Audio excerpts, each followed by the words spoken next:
नमस्कार दोस्तों ये दो शब्द रोज रात को सोने से पहले बोलिए। मां लक्ष्मी की होगी असीम कृपा। दोस्तों, इस प्राचीन कथा के माध्यम से हम आपको बताते हैं कि रोज रात को सोने से पहले कौन से दो शब्द बोलने चाहिए।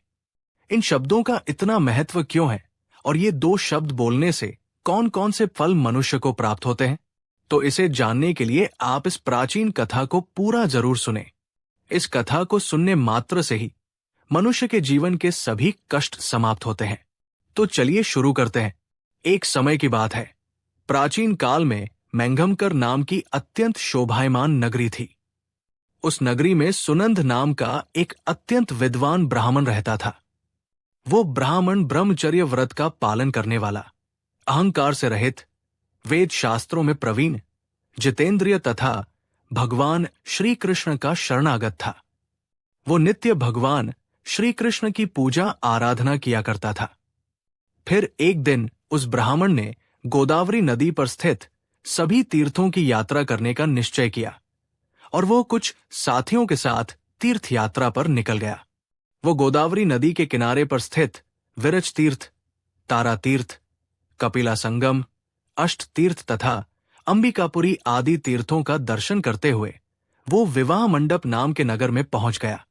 उस नगर में पहुंचने पर वो उस नगर के प्रत्येक घर में जाकर ठहरने के लिए स्थान मांगने लगा। वो प्रत्येक घर पर जाता और लोगों से एक रात में ठहरने के लिए थोड़ी सी जगह मांगता, किंतु उस नगर में रहने वाले किसी भी व्यक्ति ने उस विद्वान ब्राह्मण को ठहरने के लिए स्थान नहीं दिया, जिस कारण से वो बहुत उदास हो गया। फिर वो उस गांव के मुखिया के पास गया और उससे एक रात्रि तक ठहरने के लिए जगह मांगने लगा। तो उस गांव के मुखिया ने बड़ी ही चालाकी से उस ब्राह्मण को एक धर्मशाला दिखा दी और कहा, हे ब्राह्मण देवता, आप और आपके साथी उस धर्मशाला में रुक सकते हैं। मुखिया की बात सुनकर सुनंद को बड़ी प्रसन्नता हुई। वो अपने साथियों के साथ उस धर्मशाला के पास गया तो देखा उस धर्मशाला में कोई नहीं है। वो धर्मशाला वीरान पड़ी है। एक पक्षी भी उस स्थान पर दिखाई नहीं पड़ रहा था। ब्राह्मण ने सोचा, ये जगह तो बहुत ही वीरान है। ना कोई मनुष्य है, ना कोई पशु है और ना ही कोई पक्षी। अवश्य ये जगह श्रापित होगी। इस जगह पर जरूर कोई बुरी शक्ति का वास है। इतना सोचते हुए वो भगवान का नाम लेते हुए उस धर्मशाला में रहने के लिए चला गया। ब्राह्मण और उसके सभी साथी उस धर्मशाला में रात्रि के लिए सो गए। फिर दूसरे दिन जब वो सुनंद ब्राह्मण उठा तो वहां का दृश्य देखकर उसे बड़ा आश्चर्य हुआ। उसके सभी साथी गायब थे। कहीं पर भी कोई नजर नहीं आ रहा था। उस सुनंद ने चारों ओर देखा, लेकिन उसे कोई भी नजर नहीं आया। उसने आवाज भी लगाई, लेकिन किसी ने कोई जवाब नहीं दिया, जिससे सुनंद बहुत दुखी हो गया। वो सोचने लगा, मेरे साथी अचानक कहां गायब हो गए? कहीं उनके साथ कोई अशुभ घटना तो नहीं घटी? फिर वो सुनंद ब्राह्मण अपने साथियों को खोजने के लिए नगर में चला गया। तो रास्ते में उसे वो गांव का मुखिया मिला। जैसे ही मुखिया ने उस सुनंद ब्राह्मण को जीवित देखा तो मुखिया को बड़ा आश्चर्य हुआ और वो मुखिया उस सुनंद के पास आकर बोलने लगा, हे ब्राह्मण देवता, आप अवश्य कोई महात्मा दिखाई पड़ रहे हो।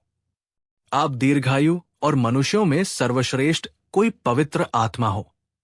वो ब्राह्मण अकेला ही उस धर्मशाला से जीवित बाहर आया था, जिस कारण से मुखिया को लगा ये अवश्य कोई महान व्यक्ति है। इसके पास अवश्य कोई विद्या या फिर कोई महामंत्र है, जिसका जाप करने से ये ब्राह्मण जीवित बाहर आया है। फिर मुखिया ने उस ब्राह्मण से प्रार्थना की और उसे अपने गांव में ठहरने के लिए मनाने लगा। हे ब्राह्मण देवता, जब तक आपके साथी नहीं मिल जाते, आप हमारे साथ ही रुकिए। मैं आपकी सेवा करूंगा। ऐसा कहकर उस मुखिया ने उस ब्राह्मण को अपने घर में स्थान दिया और उसकी बड़ी सेवा करने लगा। फिर कुछ दिन बीतने के बाद वो मुखिया उस ब्राह्मण के पास रोता हुआ आ गया और कहने लगा, हे ब्राह्मण देवता, रक्षा करो। कल रात में एक राक्षस ने मेरे पुत्र को चबा लिया है। मेरा पुत्र बड़ा ही गुणवान और भक्तिमान था। उस मुखिया की ऐसी बात सुनकर सुनंद ब्राह्मण ने पूछा, हे भाई, कहाँ है राक्षस? किस प्रकार से उस राक्षस ने तुम्हारे पुत्र का भक्षण किया है? तुम मुझे बताओ, वो राक्षस कहाँ रहता है? मैं अवश्य तुम्हारी सहायता करने का प्रयास करूंगा।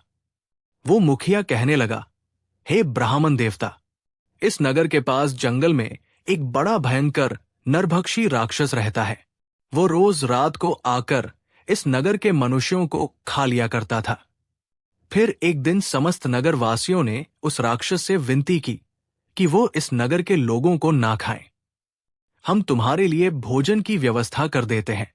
जो भी लोग बाहर से इस गांव में रुकने के लिए आते हैं, उन्हें हम उस धर्मशाला में रुकने को कहेंगे और तुम उन लोगों को खा लेना। उस राक्षस ने हम नगर वासियों की बात मान ली और जो भी रात को उस धर्मशाला में रुकता है तो वो राक्षस उन्हें खा लेता है। हमने अपने नगर वासियों की जान बचाने के लिए ही ऐसा किया। फिर हे ब्राह्मण देवता, आप अपने साथियों के साथ इस नगर में पधारे और हमने आपको उस धर्मशाला में रुकने के लिए कहा ताकि वह राक्षस आपका और आपके साथियों का भक्षण कर सके। किंतु उस राक्षस ने आपको छोड़कर आपके सभी साथियों को खा लिया। कृपया आप मुझे क्षमा करें। मैंने नगरवासियों के प्राण बचाने के लिए ही ऐसा किया, किंतु उस दिन उस राक्षस ने आपको छोड़कर सभी को खा लिया। तभी मैंने जान लिया कि आप कोई सिद्ध पुरुष है, कोई महात्मा है। वो मुखिया आगे कहता है, हे ब्राह्मण देवता, कल रात को मेरे पुत्र का एक मित्र आया था, किंतु मैंने उसे पहचाना नहीं और उसे भी ठहरने के लिए उस धर्मशाला में भेज दिया। फिर जब मेरे पुत्र को पता चला कि उसका मित्र धर्मशाला में रुकने के लिए गया है, तो वो भी उससे मिलने के लिए चला गया और रात को उस राक्षस ने मेरे पुत्र को भी खा लिया। फिर वो ब्राह्मण कहता है, हे भाई, वो राक्षस कहां पर रहता है? तुम मुझे उसके पास लेकर चलो। मैं उस राक्षस से कहकर तुम्हारे पुत्र को लौटाने के लिए कहता हूं डॉट। फिर वो मुखिया उस ब्राह्मण को लेकर उस जंगल में चला जाता है जहां पर वो महाभयंकर दुष्ट राक्षस रहता था। उस राक्षस के पास जाने पर वो मुखिया रोता हुआ उस राक्षस से कहने लगता है, हे दुष्ट राक्षस, तूने मेरे पुत्र को क्यों खा लिया? मेरे पुत्र को अब वापस लौटा दो। वो राक्षस कहने लगा, हे मनुष्य, तुम्हारा पुत्र भी उस धर्मशाला में था। इसी कारण से वो भी अन्य लोगों के साथ मेरा ग्रास बन गया। मैंने अनजाने में ही तुम्हारे पुत्र का भक्षण कर लिया है। अब तुम्हारा पुत्र मेरे पेट में है, मैं उसे तुम्हें वापस नहीं लौटा सकता। अब तुम अपने पुत्र की मुक्ति के लिए उपाय करो। फिर वो मुखिया कहता है, हे राक्षस, अब तुम ही बताओ, मैं अपने पुत्र की मुक्ति के लिए क्या उपाय करूं? उसका मृत शरीर भी मेरे पास नहीं है, तुमने उसे चबा लिया है। मैं अपने पुत्र के शरीर को कैसे प्राप्त करूं? फिर वो राक्षस कहने लगता है, इसके लिए मैं तुम्हें उपाय बताता हूं। इस नगर में एक ब्राह्मण देवता आए हैं। उस रात वे एक मंत्र का जाप कर रहे थे, जिस कारण से मैं उन्हें खा ना सका। यदि वो ब्राह्मण देवता आकर मेरे ऊपर उस मंत्र का जाप करके जल छिड़क दें, तो मुझे इस राक्षस के शरीर से मुक्ति मिल जाएगी और तुम्हारे पुत्र का शरीर भी तुम्हें मिल जाएगा। तब उस मुखिया के साथ खड़ा वो सुनंद ब्राह्मण कहने लगता है, हे राक्षस, वो ब्राह्मण मैं ही हूं जिसे उस रात तुमने नहीं खाया।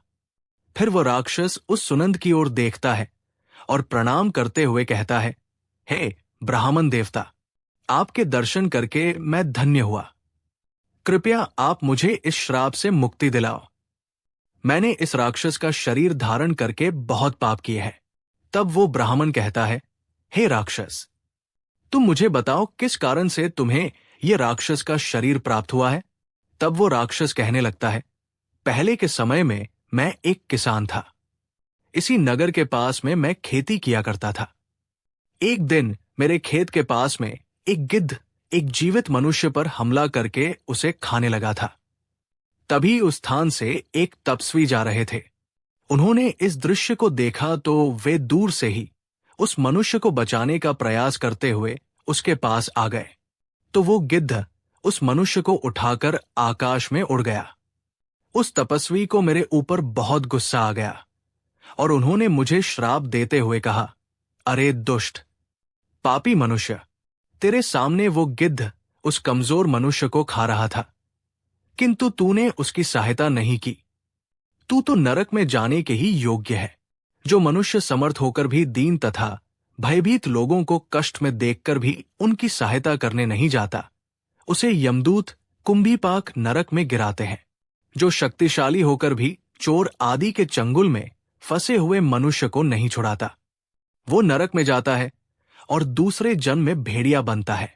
जो बाघ, सर्प, राक्षस, भूत, बेताल आदि के द्वारा घायल हुए मनुष्य की सहायता नहीं करता, उसे हत्या का ही पाप लगता है। अरे दुष्ट, तू उस मनुष्य की मदद कर सकता था, किंतु तूने नहीं की, इसीलिए तू भी महापापी ही है। इसीलिए मैं तुझे श्राप देता हूं कि तू राक्षस हो जा। उस तपस्वी के द्वारा मुझे श्राप दिए जाने पर मैं बहुत घबरा गया और मैंने उन तपस्वी से क्षमा याचना की। मैंने कहा, हे तपस्वी, मेरा ध्यान खेत की रक्षा करने में था, इसीलिए मेरा ध्यान उस गिद्ध पर नहीं था। मैंने जानबूझकर ऐसा नहीं किया है, कृपया आप मुझे क्षमा करो। तब उस तपस्वी ने मुझे क्षमा कर दिया और कहा, जब कोई सिद्ध ब्राह्मण मंत्र का जाप करके तुम्हारे ऊपर जल छिड़क देगा, तब तुम्हें इस राक्षस के शरीर से मुक्ति मिलेगी। राक्षस के द्वारा इस प्रकार से कहने पर उस ब्राह्मण देवता को सारी बात समझ में आ गई और उस ब्राह्मण देवता ने अपने हाथ में जल लिया और उस दिव्य मंत्र का उच्चारण किया और वो जल उस राक्षस पर छिड़क दिया। शरीर पर जल पड़ते ही वो राक्षस जमीन पर गिर पड़ा और उसका शरीर उसी क्षण नष्ट हो गया और उसके अंदर से सभी मृत लोगों का शरीर बाहर गिर पड़ा। उसमें उस मुखिया के बेटे का भी शरीर था। उस मंत्र के प्रभाव से उस राक्षस को और उसके पेट के अंदर के सभी मनुष्यों को एकदम से मुक्ति मिल गई और सभी दिव्य विमानों में बैठकर विष्णुलोक को जाने लगे। फिर उस मुखिया ने अपने पुत्र को अंतिम विदाई दी और उस ब्राह्मण की ओर देखते हुए उसे प्रणाम करके कहने लगा, हे ब्राह्मण देवता, कृपया आप मुझे बताइए वो कौन सा मंत्र है जिसका आप रोज जाप करते हैं, जिसके प्रभाव से उस दुष्ट राक्षस को भी मुक्ति मिल गई। वो ब्राह्मण कहने लगता, हे भाई, ये मंत्र मुझे मेरे गुरु के द्वारा प्राप्त हुआ है। जो भी मनुष्य रोज रात को सोने से पहले इस मंत्र का उच्चारण करता है, उसे किसी चीज का भय नहीं रहता, उसके सभी कष्ट समाप्त हो जाते हैं। भूत, प्रेत, राक्षस, चुड़ैल, पिशाच आदि बुरी शक्तियां पास नहीं आती है। वो मंत्र इस प्रकार है, हर हर मुकुंदे। मैं रोज रात को सोने से पहले इस मंत्र का उच्चारण करता हूं। इस मंत्र के उच्चारण से मन को शांति मिलती है, मन से हर प्रकार का भय नष्ट होता है, जीवन की सभी समस्याएं समाप्त हो जाती है। जो भी मनुष्य इस मंत्र का रोज रात को उच्चारण करता है, उसे सुख समृद्धि और धन संपत्ति प्राप्त होती है। जो भी उसकी कामना हो वो पूर्ण हो जाती है। इस मंत्र को सुन लेने मात्र से ही मनुष्य के पाप नष्ट हो जाते हैं। इसका जाप करने से जन्म जन्मों के पाप नष्ट होते हैं। इस प्रकार से उस ब्राह्मण ने उस मुखिया को वो अत्यंत चमत्कारिक मंत्र बताया और फिर वो मुखिया नित्य उस मंत्र का जाप करने लगा। तो दोस्तों, इस प्रकार से इस एक शक्तिशाली मंत्र के उच्चारण से उस ब्राह्मण को वो राक्षस भी खा ना सका। इस मंत्र के प्रभाव से उस राक्षस को भी मुक्ति। आप भी रोज रात को सोने से पहले इस मंत्र का उच्चारण अवश्य करें। ये कथा आपको कैसी लगी कमेंट करके जरूर बताएं। अगर ये जानकारी आपको अच्छी लगी तो वीडियो को लाइक जरूर करें, कमेंट में जय श्री कृष्ण जरूर लिखें। साथ ही आपके अपने चैनल द आध्यात्मिक टेल्स को सब्सक्राइब करें ताकि ऐसी ही आध्यात्मिक और रहस्यमयी जानकारी आपको प्राप्त हो सके। राधे राधे, जय श्री कृष्ण, जय श्री राधे।